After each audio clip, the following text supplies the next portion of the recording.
Good morning, everyone. It's 10 o'clock, so we're going to go ahead and get started here. Thank you for joining us today. My name is Ashley Brown, and I'm a senior manager on the marketing team here at KLR.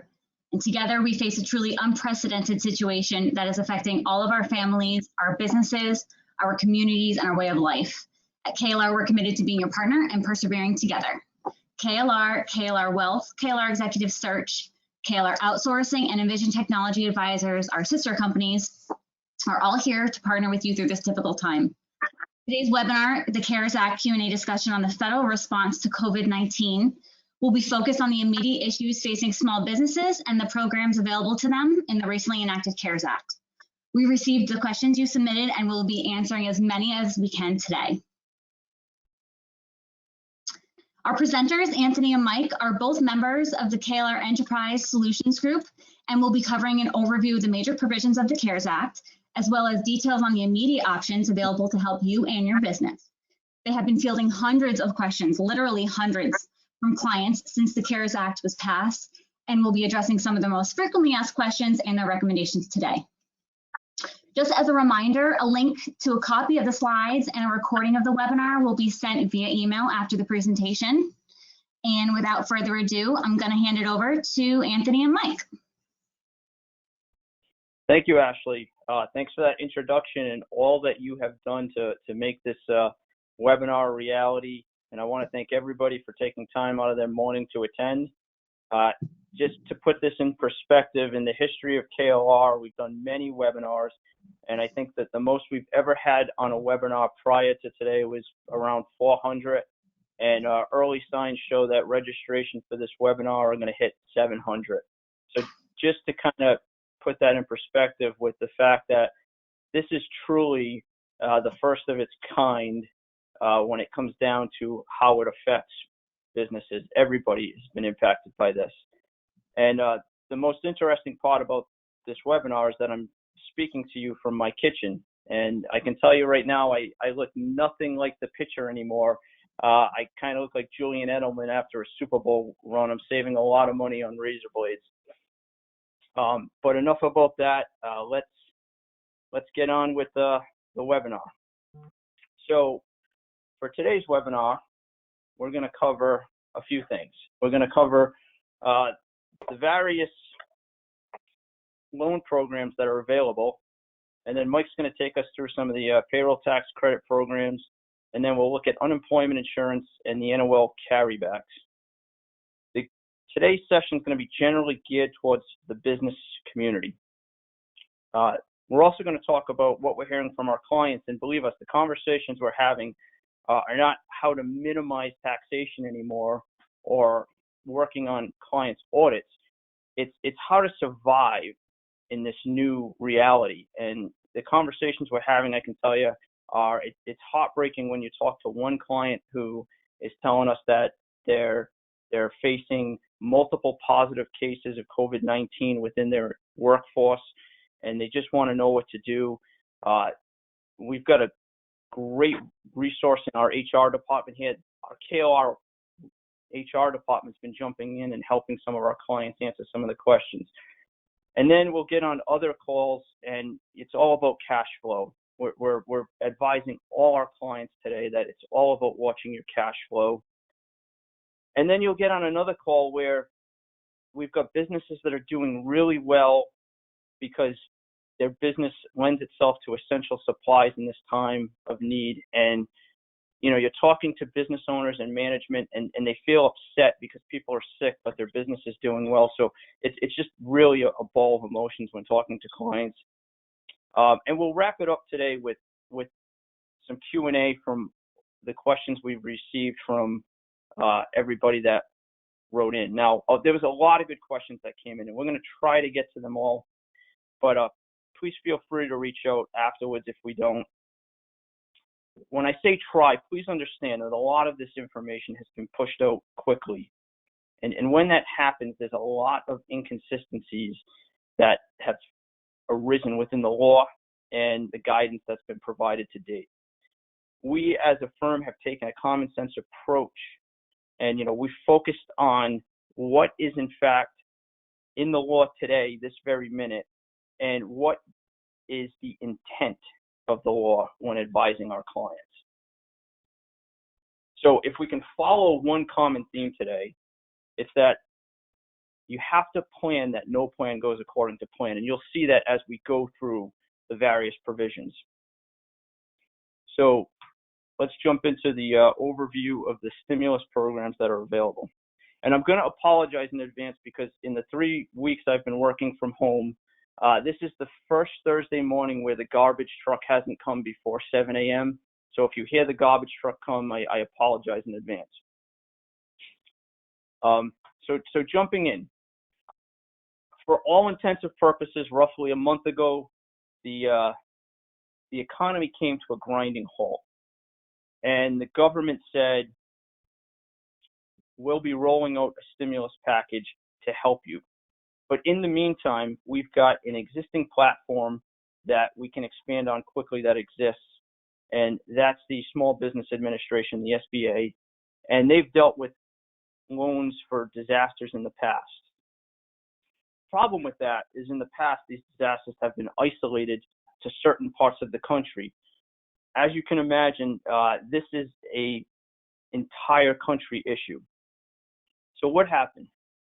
Well, everyone went to the SBA.gov website and learned about what's called an economic injury disaster loan, also known as an EIDL. And what are these loans for? These loans are for for-profit and not-for-profit entities that are located in federal disaster areas. And how much can you borrow?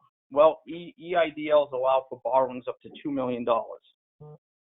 But for many taxpayers, the amount's going to be much less, as the SBA is looking just to provide enough financing to get the business through the next 3 to 6 months of operation. As you can imagine, people I have not heard about in years reached out, and everybody was saying, we're getting free money, we're getting free money. And no, I had to tell people it's not free money, it's a loan payback. So as we dove into these loans, what came out of it is that on the surface, they sound really good. For-profit entities could get an interest rate fixed over 30 years at 3.75%, and not-for-profit entities could be subject to a 30-year loan at 2.75%. The first payment is due anywhere between 4 months and 12 months from when you get the loan. Upon diving into the details of these loans, what was learned is that the first $25,000 borrowed was unsecured and no collateral was required. Any loan over $25,000, the government was looking for collateral. Any loan over $200,000, the government was requesting a personal guarantee. So how do you apply? You apply at SBA.gov. We were working with a lot of clients applying. I'm sure many people were applying across the country because what happened? The SBA website crashed. A private party was brought in and a new website was built within days. I would encourage anybody that applied for an EIDL that hasn't heard anything to reach out. In many cases, some people have to reapply.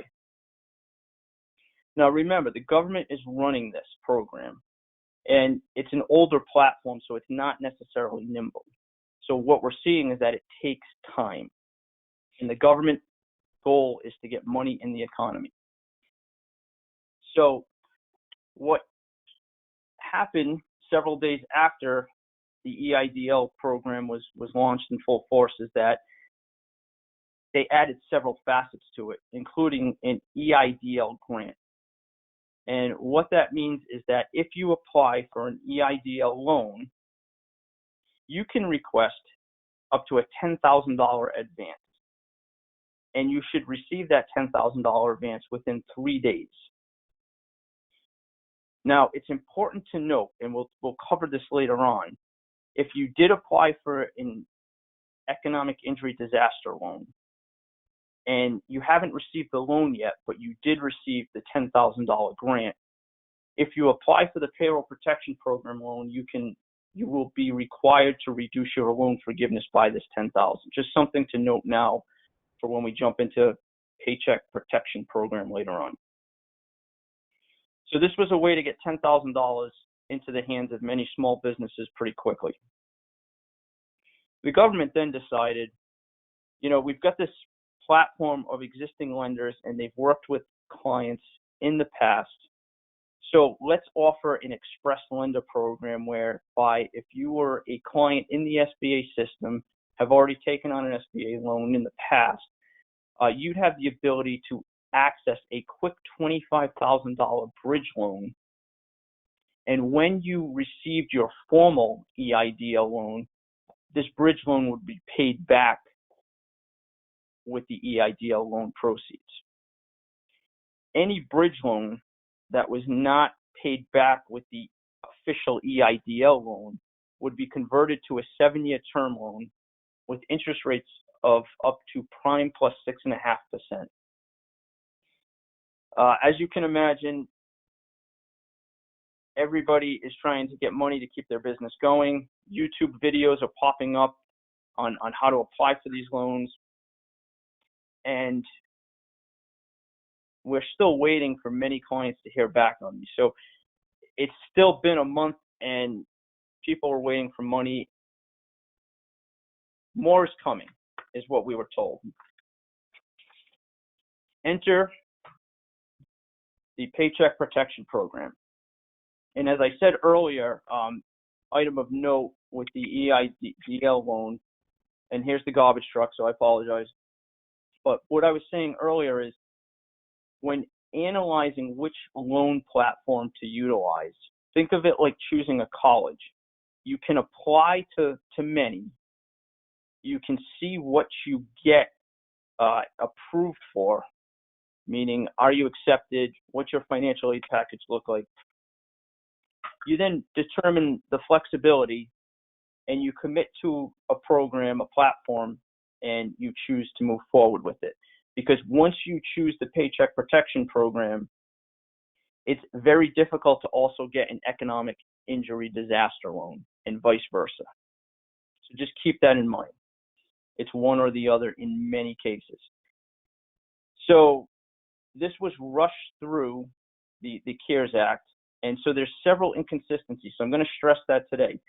There's many inconsistencies within the program, but we'll go through what is in the law, the actual law. So what is the Paycheck Protection Program? It's a loan program designed to help businesses get 2 months of payroll and operating expenses covered by the government. And the key overriding provision within this program is that if you spend the money in accordance with the rules, a percentage of the loan will be forgiven, meaning that you don't have to pay it back. I kept getting many phone calls saying, we heard we're going to get free money. We heard we're going to get free money.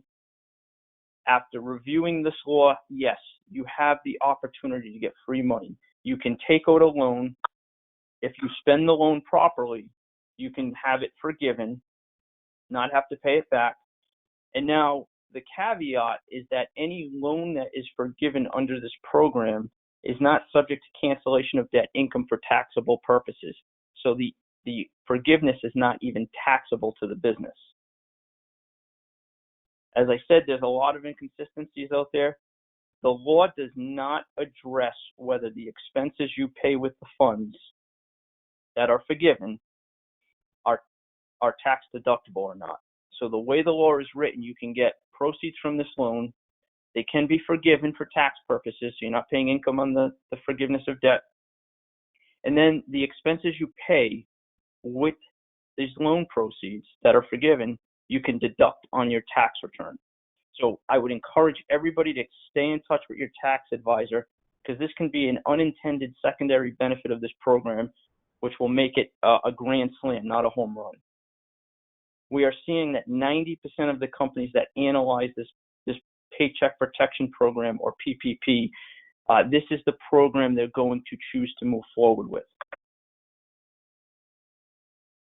So who is eligible for this program? Generally speaking, All for-profit and 501c3 not-for-profit entities that employ less than 500 individuals are eligible, as well as certain sole proprietors and independent contractors. I would direct you that the SBA talks about what's called a business concern within the law as those that are eligible. And the SBA defines a business concern as a business entity that is organized for profit with a place of business located in the U.S. and that operates primarily in the U.S. or makes a significant contribution to the U.S. economy through payment of taxes or use of American products, materials, or labor. Absent a few exceptions, most for-profit businesses with an active location in the U.S. will have little to no difficulty meeting this requirement. We've been getting a lot of questions about internationally owned companies, and as you can see, if you're a local U.S. company that has local U.S. operations, you may be eligible for the Paycheck Protection Program. And I say may be eligible because there's this 500 employee limit. And within the law, it specifically calls out that the affiliation rules of the SBA will be waived for the 500 employees, meaning aggregation of multiple businesses. And the only way those rules are waived is if your NAICS code begins with the number 72, which is effectively restaurants. So any restaurant, giant restaurant or franchise that has over 500 employees is able to look at their individual locations, and if those individual locations have under 500 employees, you are still eligible for this program. This really hurts private equity-backed companies because when you aggregate all the companies that a private equity firm may own, in total they may have over 500 employees. I would direct anybody that's asking about the affiliation rules to look to the SBA. The three main rules with affiliation is affiliation based on ownership, meaning if another business concern or person owns 50% of your entity, you may have to look at any of their other holdings if they have voting interest in the company. There's affiliation based on management, meaning if your CEO and your management team is managing multiple companies, that may trip the affiliation rules and you'd have to look at that. And there's affiliation based on identity of interest, which means if there's two companies that are economically dependent on each other, they too may have to be aggregated. So very important to note the affiliation rules. And as I said, in most cases, you cannot do a PPP loan and an EIDL loan. We're going to take you through an actual example in a bit on a PPP loan, so please stay tuned because I think that there's a lot of value in that. I would also note that the U.S. Treasury put out the application for the PPP loan and instructions this past Tuesday, March 31st. I'd encourage everybody to look at that form and look at those instructions, but I will let you know that that is a sample form. It's the best guide we have besides the actual law, but when the actual program starts this Friday, April 3rd, potentially, I would think that there may be some changes to that form. So, as if you have an uncertainty that the current economic condition makes it necessary for you to get this loan to support ongoing operations and you're going to use the funds to retain workers, this program is for you. So how much can I borrow? The maximum loan amount is the lesser of the 12-month average monthly payroll costs prior to the date of the loan multiplied by 2.5 times or 250% or $10 million. There's different provisions for those that are seasonal employers. I can tell you that the sample form that went out the other day says that the 12-month average payroll is for the year 2019.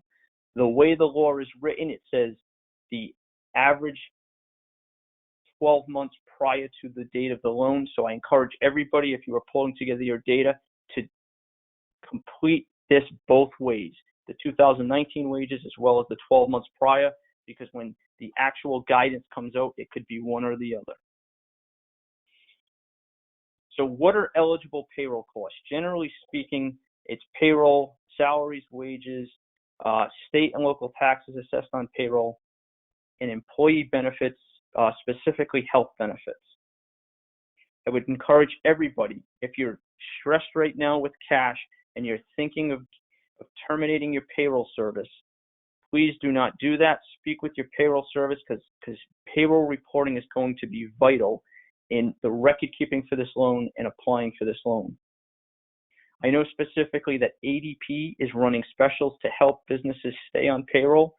If you have ADP, please reach out to KLR. They've asked us to let everybody know on this webinar today that they'll work with them so we can help connect you with a designated rep there to take care of that. So within payroll, there's one major exception. It's that salaries and wages are capped at $100,000 of annual compensation per employee. So any amount in excess of $100,000 will not be included in the formula. Getting a lot of questions on partnerships because law practices, partners and partnerships, they cannot be on a payroll.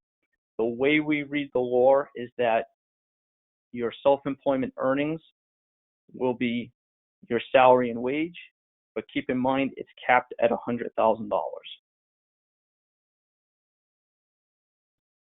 What can I use the loan proceeds for? You can use these loan proceeds to pay for payroll costs, health insurance, the interest on mortgage obligations, so not the principal, rent, and utilities. The mortgage, the rent, and the utilities had to be in effect prior to February 15, 2020 for any expenses that you pay under this law to be eligible. We get the question quite a bit, what is rent? And within the CARES Act bill, the definition of rent is very vague.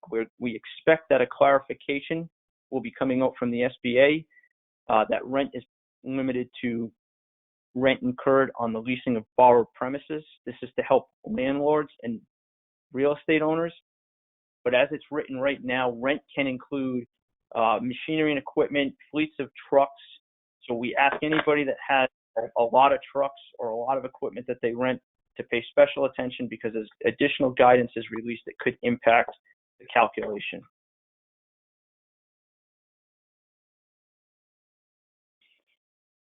So before we get to the $1 million question, let's look at some fine print. Within the Payroll Protection Program, you're able to go through a formula whereby the loan proceeds are forgiven. Upon calculating the loan that's forgiven, there's a remaining balance which will convert to an actual loan. And here's some of the fine print regarding that loan. There is no collateral. There is no personal guarantee required. Upon conversion to a loan, interest is at 0.50%, which is almost negligible. And you have to repay the loan over a 2-year period, but the first payment is deferred out 6 months. We are encouraging everybody that applies for the Paycheck Protection Program to take the maximum amount they are eligible for because there are no prepayment penalties within this program. And now we get to the $1 million question. I take out a loan, I calculate what I use the loan for that's within the laws, and I want to know how much of that loan will be forgiven and is it taxable. The law states that the loan forgiveness is based upon the total cost for payroll, interest on mortgages, rent, and utilities made during the 8-week period following the loan disbursement date. So, additionally, amounts forgiven are not included in taxable income. And as I said earlier, the law does not prevent you from deducting those expenses on your tax return. The PPP is designed to provide payroll and operating expenses for this 2-month period of time, this 8-week period. And within the forgiveness provision, it's assumed that not more than 25% of the forgiven amount will be used for costs outside of payroll. So not more than 25% of the forgiven amount will go for rent, utilities, mortgage interest, etc. So now we get to the $2 million question. How much of the loan will be forgiven? It's a formulaic solution. The formula is based upon the reduction in the total number of average full-time equivalent employees and or the salary reduction of employees. If you're unsure of what they mean by the total number of average full-time equivalent employees, you can find that on the SBA's website at sba.gov. Remember, the goal of this program is to get employees back on employers' payroll. We want to get the payrolls back to pre-pandemic levels.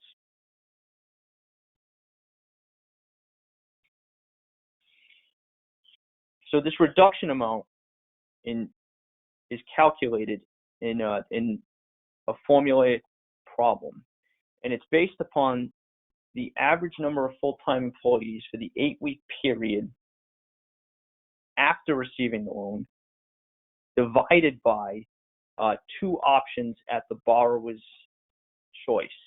There's a third option for seasonal employees, but it's really 2 options for normal employers. And it's the average of full-time employees from February 15, 2019 through June 30th, 19, or the average number of full-time employees from January 1st, 2020 through February 29th, 2020. This will calculate a percentage. You'll multiply it by the amount that is available to be forgiven. And you cannot increase the credit under any scenarios when going through these formulas. And as I said, when we go through an actual example, this will make much more sense.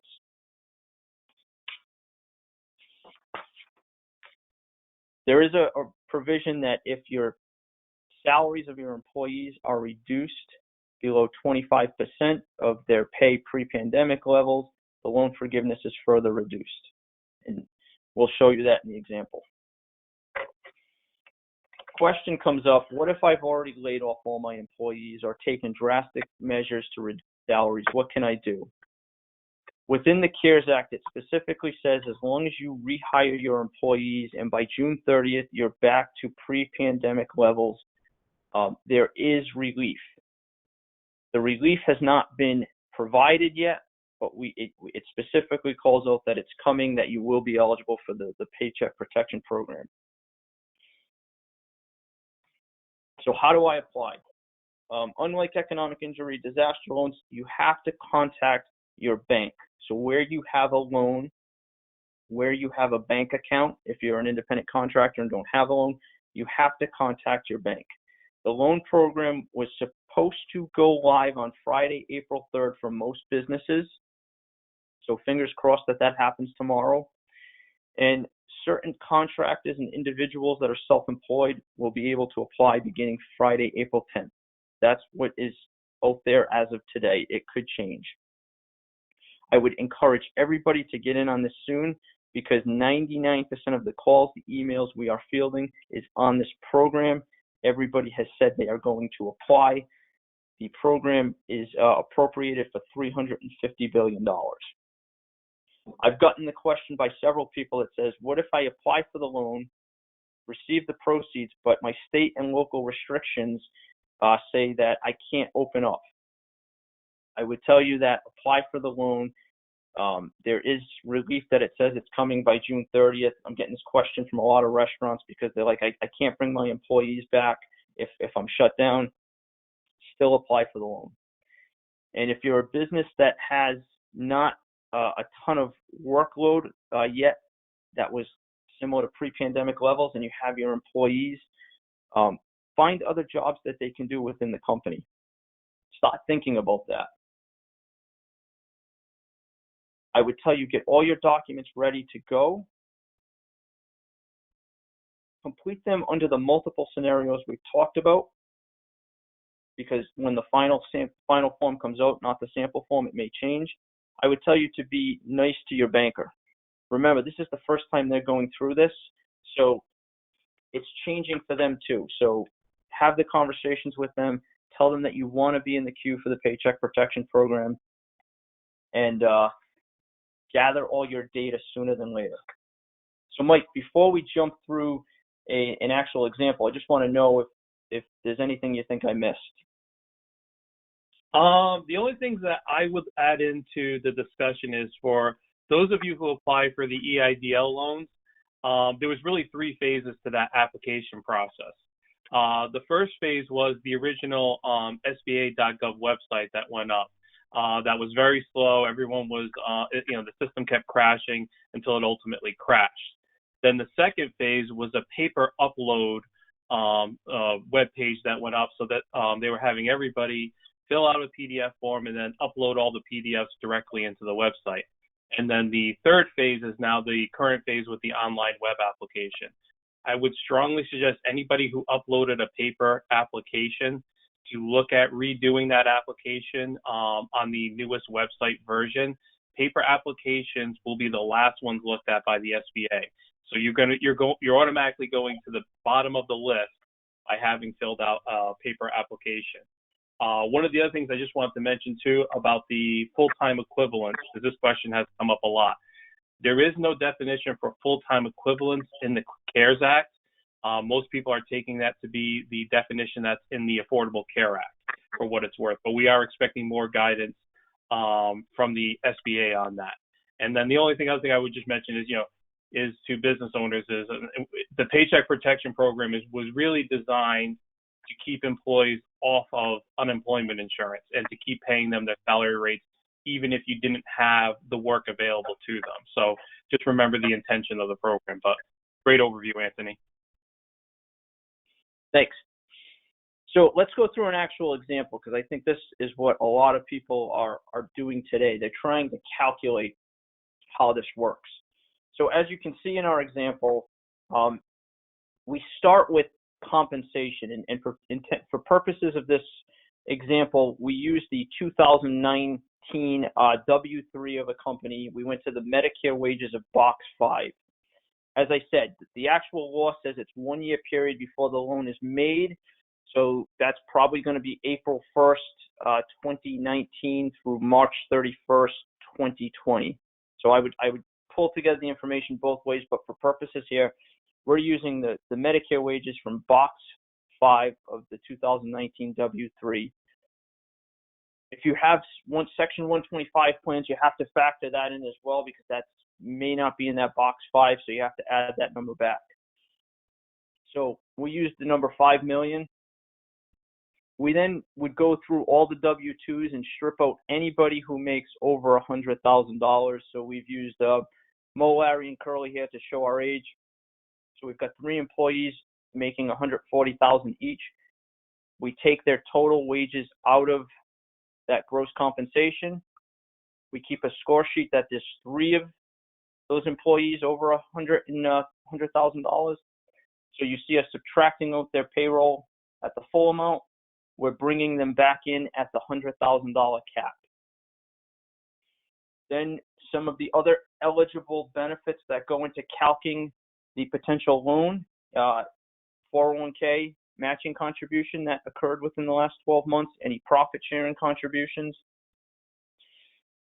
We also add in the employer portion of health insurance. So let's say the total health insurance was $750,000, but the employees picked up $250,000. We end up coming up with a total potential loan of $6,130,000 in our pool of potential expenses to calculate it. Within the law, there is some inconsistencies where it says you may be able to include the amount that you've paid to subcontractors on 1099s, as well as certain state unemployment taxes. We would encourage you to pull together that information and run this multiple scenarios. We did not include that here. So we get to our total of a 12-month period of time of $6,130,000. We divide it by 12 months. So that's our average monthly amount is $510,833. We multiply it by 2.5x or 250%. We get a potential loan under this scenario of $1,277,000 That's our potential loan amount. So now the loan comes into our company. The 8-week clock stops. So within the 8-week period of time, we keep track of the funds that go out the door. We look at our payroll costs. Now, this is a payroll cost over an 8-week period of time. It's capped at $100,000 per employee over a year. So you've got to do some math. It's capped at $8,333 a month. I've gotten the question, what if I've got people that are employed hourly and they may have overtime? More guidance to come out on that. But, the clock starts the 8-week period. You've got total payroll cost spent of $943,000. Within that time period, you can see the amount you spent on rent and lease payments, the amount of mortgage interest, the amount you spent on utilities. And we come to the fact that of that $1,277,000 loan, we have the potential to forgive $961,000 of it. That's the potential. Let's assume we then jump to the calculation to determine what amount of the potential to be forgiven is actually forgiven, and let's say that comes out at 85%. We'll walk you through that calculation in a second, but let's say of that $961,615, 85% can be forgiven. That would come out to an amount of $817,372 that could be forgiven, meaning we would not have to pay that back. The expenses that we paid as of now are deductible in our tax return for that amount. And what would happen is we would end up with a loan of $459,711 that we would have 2 years to pay back at a 0.5% interest rate. I stress 0.5% interest rate. The first payment would not be due for 6 months. Interest does accrue in that 6-month period, though. We could pay off that loan at any time as there's no prepayment penalty. But the home run here is really that we would have gotten $817,000 in cash to pay expenses that we would not have to pay back. So now, as I mentioned, we've got this $817,000 of loan forgiveness. We used an 85% figure to calc that. So you say, where's that 85% number come from? Well, that's the second half provision. Once you've determined the potential amount to be forgiven, you've got to go through this formula to determine what's the actual amount forgiven. And that formula is you take that eligible forgiveness amount and you multiply it by a percentage. And that percentage is calculated by taking the average number of full-time employees for that 8-week period after the disbursement and dividing it by one of 3 options, but for most businesses, it's really 2 options. It's the average number of full-time employees from the period February 15th, 2019 through June 30th, 2019, or the average number of full-time employees from January 1st, 2020 through February 29th, 2020. So you use the formula to get the better outcome, whichever better percentage for you, meaning a lower amount that's going to be removed from the forgiveness amount, you use that. There is a secondary caveat here, though, because they don't want you going out and just hiring more employees to beef up that numerator number. There's a provision that says the loan forgiveness amount will further be reduced for any reduction in total salary or wages for employees that their salaries are reduced greater than 25% during the most recent, this 8-week period of time when compared to the prior quarter.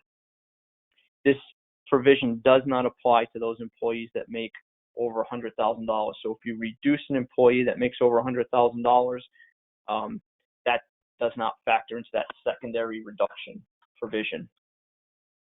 So this is an example of how the formula works based upon the law. Stay tuned. There may be more guidance to come out. So moving on from the Payroll Protection Program, we've got existing SBA loans. So if you have an existing 7A 504 loan, something else to let you know that the next 6 months payments on those loans, the government is going to pay the principal and interest for you. Yes, you do not have to pay those loans. The government will pay them for you, but I would caution you, to speak with whoever's administrating your loan, your bank, because you don't want to stop paying them if the program hasn't started yet. So you'll be notified when it does start. Additionally, we have seen normal term debt. We've seen banks coming out and saying, we will defer your loan 3 to 6 months. So I encourage everybody to call their banker and have a conversation with them. So that wraps up the loan program. And if I can give anybody any advice, it's take a breath, step back, work with your internal employees, your team, work with your advisors, see what is going to be the best option for you to support 2020 cash flow and beyond, and then make an educated decision. So I just want to thank everybody, and I'm going to turn the program now over to Mike to go through the payroll tax credit programs that are available. Thank you, Anthony, for that great overview of the SBA loan programs available. So for the second half of the webinar today, we wanted to review some available payroll tax credit programs, some key points about unemployment insurance, and quickly touch upon NOL carrybacks. So first, we're going to talk about three payroll tax credit programs that came out under the CARES Act. One important note is that the first two credits we will be discussing are not available for anyone who takes advantage of the loan forgiveness program that we've been discussing. For most of the people on this call, the Paycheck Protection Program, the loan forgiveness, will really make the most sense. But we feel it's necessary that you guys know the options that you have available for you. So let's start talking about the payroll tax deferral credit. So the first credit we are discussing today is the payroll tax deferral credit. This credit is really designed for employers with more than 500 employees who would otherwise be ineligible for loans under the Paycheck Protection Program. Some of our attendees today head up nonprofit organizations who may not be eligible for these loans or are subject to affiliation rules. These organizations will have the opportunity to take advantage of this program. The downside is there's no immediate relief with this program. The payroll taxes eligible to be deferred under this program are the 6.2 employer-side Social Security taxes. Let's be clear, it's the employer-side taxes. If you are withholding the 6.2 Social Security taxes from your employees, you are required to remit that. But on the employer side, you'll have the option of deferring those taxes. The major benefit here is that the deferred payroll taxes essentially represent a tax-free loan to the employer. The payroll tax deferrals under this program are due in two separate payments. The first payment is 50% of the taxes deferred due on December 31st, 2021, with the remaining 50% due December 31st, 2022. The IRS will be updating the quarterly 941 tax forms to track an employer's deferrals under this program so that the deferred amount is on every filing and the due date for the amounts. Employers will have the ability to pay the deferred amounts earlier than the due dates if they prefer. Again, the majority of you in the U.S. will probably not be taking advantage of this, but it is important that you know your options. So the next credit we are going to talk about is the employee retention credit. The key provision in here is that this credit is a refundable tax credit. Again, however, if you are taking a PPP loan and have any of it forgiven, you will not be eligible for this program. There's no double dipping here. So this tax credit provides a tax credit for the first 50% of wages paid to each employee up to $10,000 in wages. However, there are some significant limitations to the credit. The credit is focused on those employers whose business operations were fully or partially suspended due to a shutdown order or whose gross revenues have declined more than 50% versus the same quarter in the prior year. Only wages paid during the shutdown period or instances where sales declined more than 50% in comparison to the same quarter in the prior year are eligible for the credit. Wages paid in accordance with the Family and Medical Leave as part of the Coronavirus Relief Act are ineligible. Finally, the eligibility period is limited to the end of the shutdown order or when revenue reaches 80% in comparison to the same quarter in the prior year. And additionally, there are further limitations based on your full-time equivalent employee count. For employers with more than 100 employees, the credit is limited to those employees who are not providing any services due to shutdown order of the business or a drop in revenue. For employers with less than 100 employees, all wages paid will qualify for this credit. Some of the common questions are, how do I receive the credit? The credit will be applied against payroll taxes due on the employer's tax filings, and the refundable portion comes into, what if my credit is greater than my taxes due? So if you have an excess, that amount will be refunded to you when you make your quarterly tax filings. Next question we want to look at is the payroll tax credit for sick and family leave. Now, before we get too deep, please remember this is I am a non-HR person talking about HR issues from 10,000 feet. To my human resource friends in the audience, please forgive me as I am going to be leaving out what you would undoubtedly consider important details about this program. But when the COVID-19 crisis began, Congress passed the Family First Coronavirus Act. Under this act, workers may receive up to 80 hours of paid sick leave for their own health needs or to care for others, and up to an additional 10 weeks of paid leave to care for a child whose school or place of care is closed or child care provider is closed or unavailable due to the COVID-19 precautions. The Families First Act covers the cost of this paid leave by providing small businesses with refundable tax credits.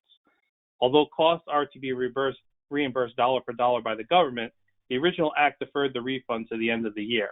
Realizing that this would create a significant cash flow crunch for many small businesses, amendments were made in the CARES Act to allow that credit to be advanced quarterly when the employer files their quarterly payroll tax return. So basically, just so you know, that's what's happening there. And then on unemployment insurance for employees, sorry, I'm skipping some of the presentation so we can get to some of the questions. This is really an important area for a lot of attendees on this call. So most of you are thinking about taking a Paycheck Protection Program loan, and we're going to get at the end of the unemployment insurance, we're going to talk how this unemployment insurance for employees affects your possible reimbursement amount. So everything that Anthony and I have discussed today so far has really been geared to helping you look for ways to get cash into your business as soon as possible. But the reality is that some of you can't wait for that cash flow and don't have the available funds to pay your employees now. Most of you are here today looking for money to pay your employees in the short term and keep them there. For most of you, your employees are your most valuable asset of your business, but they don't show up anywhere on your balance sheet. And you want to make sure that they're taken care of and that they're there when this crisis is over. So repeatedly in calls with clients, I've been told, this all sounds great, but until I get the cash I need, I'm going to have to look at laying off my employees. When I lay them off, what unemployment benefits does the CARES Act provide them? So the CARES Act provided three main ways to provide assistance to workers. One is a $600 supplement to state-paid unemployment compensation for workers who qualify for state benefits. So this is a $600 supplement. This is on top of whatever benefit they have eligible at the state level. Two, for workers ineligible for state unemployment benefits, they're going to get what they would normally get under the state unemployment rate plus the $600. And then third, there's an extension of unemployment compensation by 13 weeks beyond the standard state eligibility period. Important note about the $600 supplement is that it is only in effect through July 31st, 2020, and the 13-week extensions only go through December 31st, 2020. Some takeaways from this. These benefits could impact your loan forgiveness amount under the PPP Act. Some of you are sitting there saying, did I hear him correctly? Basically, the way this may affect the loan forgiveness amount is number one above. So for an example, you laid off an employee a couple weeks ago. Let's say they made $52,000, which is the max amount that Rhode Island factors into unemployment. A $53,000 a year employee would be eligible for the max benefit in Rhode Island of $586 a week before adding in any dependents or any other escalators to that benefit amount, plus the $600 from the federal government. In this scenario, for 13 weeks or until July 31st, your employee would be making $1,186 a week. For those of you scoring at home, that's $166 more a week they are making on unemployment. So if they, assuming that they don't have benefits to pay for or any other items, they're actually making more on unemployment than working for you. This could create the scenario where some of them may be reluctant to come back to work when you take out the Paycheck Protection Program loan and apply for loan forgiveness. So that would affect your employee count. It's not a main consideration, but it's something that you should be aware of, that under the current unemployment rules, your employees might actually make more on unemployment. We just want to make sure we mention that to you relative to your discussions. Anthony, anything you want to add? No, I think it's an education process for employees, because you have to educate them that the $600 supplement is only through July 31st. And if they don't want to come back to work when you need them, businesses will close, and it may be tough to find employment. The other thing I would add is I know that Lindsey Graham has called out this incentive not to work, and they're looking at it, so it may change. But that's it, Mike. Okay, great. And then real quick before we get to some of your questions, just want to touch upon the NOL carrybacks. We're not going to go into the mechanics of any of this, but for some of you, this may be a way to get cash into your pocket, not very quickly, as the government will still have to process an amended return for you. But with the CARES Act, the NOL carrybacks are temporarily back in effect. So in theory, for taxpayers who had losses in either 2018 or 2019, they may be eligible to carry back those losses up to 5 years prior and obtain refunds for taxes paid in prior periods to get cash, hopefully sometime this year.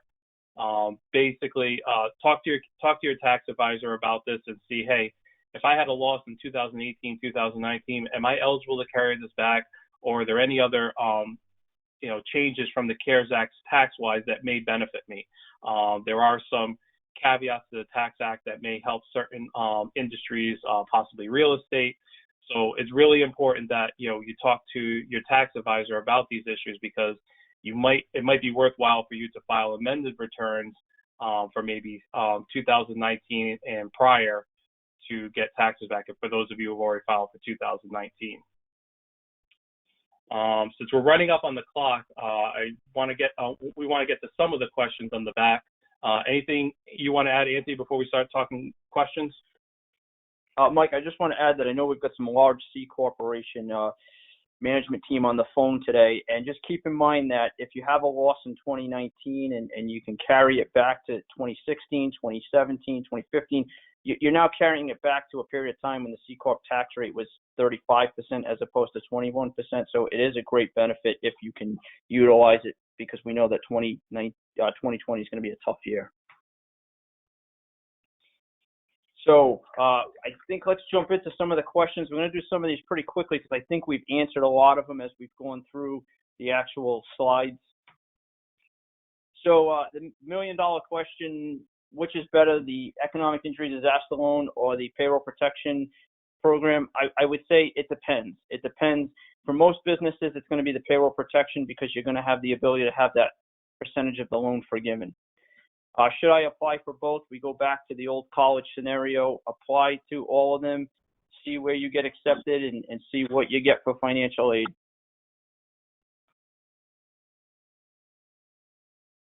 We've seen a lot of people say, I'm a real estate business. Is there any relief for me? Keep in mind, if you're a landlord, a lot of the provisions in the Act are designed so that people pay their rents.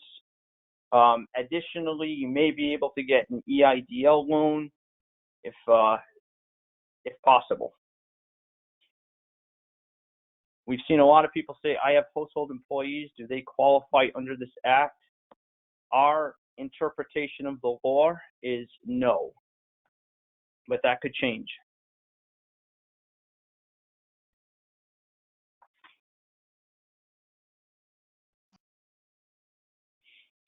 So some of the questions that have come in, and Mike, I'll take three, and then you can take three.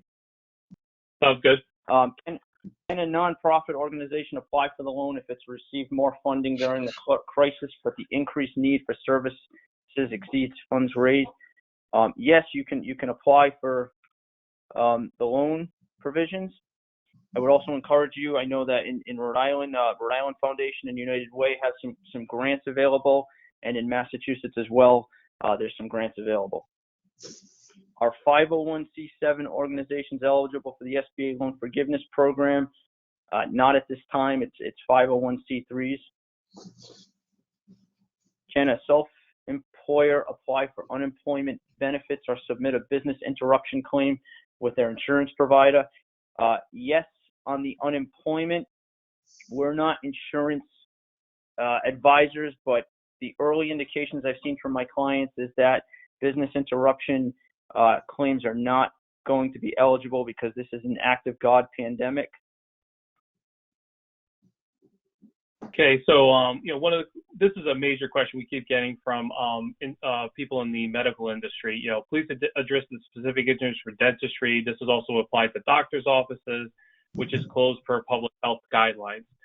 So this really falls under two parts. We've talked about the Paycheck Protection Program, where you can take a loan out to keep your employees paid. We've talked about economic injury disaster loans, which can also help you keep the business going. We are hearing that various health insurance companies are offering prepayments or advances to various doctors and dentist offices. I encourage you to contact your insurance companies that you work with and find out if there's any support available for them. And then also too, there's also the credits if you don't take a loan forgiveness program for the payroll tax deferrals and employee retention credits. Any thoughts on how payments to an employment agency for leased employees fit into the definition of compensation? If these are through leasing agreements through say a professional employer organization, our initial interpretation is that you won't have any issues. If you are just paying a subcontractor, a agency for temporary help, our understanding right now is that would not be included, but that's one of those things about further guidance. This is not the usual recession. Explain KLR's response to the unique event. What we're trying to do is take it one day at a time. As Anthony said, take a deep breath. Every day has been a new adventure for all of us. We're all getting used to the new normal. What we have going on. As of right now, I've recruited one of my oldest daughters to watch my youngest so that he's not running into the room during the presentation saying, "Daddy, who are you talking to?" We're all adapting. We're adapting to a remote workforce. And usually a presentation like this, normally we'd all be in the same room doing this, but we're all doing this remotely from different areas. So the best I can tell you is we're taking it one day at a time. And we've also formed internally at KLR a rapid response team where we've taken various individuals throughout the firm and created a 10 to 12 person team that, as specific issues are coming up, we're trying to address them. We have our HR professionals on the team. We have tax professionals on the team, nonprofit. Anthony and I are on the team, marketing. We're all on the team working together to to respond quickly to client issues, because for most clients, they need these answers addressed sooner rather than later. Anything you want to add? No, Mike, I think that's a great segue. I just want to be considerate of the time. So what we're going to do is we're going to wrap things up. What I'll say is that we've got a lot of questions. Please reach out to Mike and I. We'll definitely get back to you. I also just please allow me to say that at KLR, we have an amazing team of advisors. As you can see, our marketing team is top notch with this webinar they pulled off today. So we really want to thank specifically June Landry and Ashley Brown, who did an amazing job. We couldn't have done it without them. I want to thank Mike, who's been invaluable throughout this process. I'm humbled to have such a great co-pilot to navigate these uncertain times with.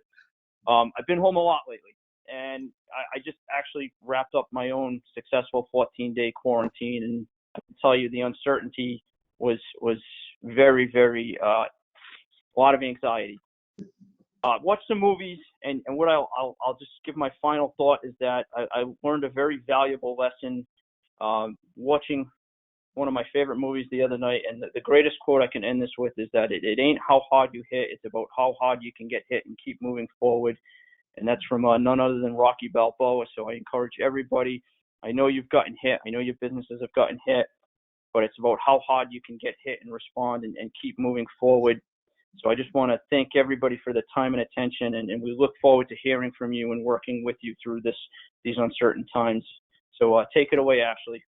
All right, thank you, Anthony and Mike. That wraps up the questions. Again, thanks for joining us today, everyone. And as we mentioned before, we'll be sending out a recording of this webinar and a link to the slides. We also wanted to let you know that KLR has created a coronavirus resource center.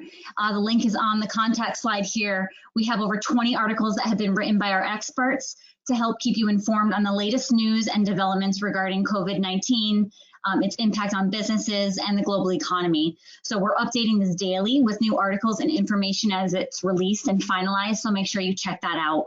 We also understand that navigating through all of this material and the programs available to you and your business is overwhelming, and we want you to know that KLR advisors are here to assist you during this truly unprecedented crisis. We have a completely remote workforce. Our team is always available, so we're here to help you guys. Stay safe, everyone, and thank you again for joining us. Have a good one.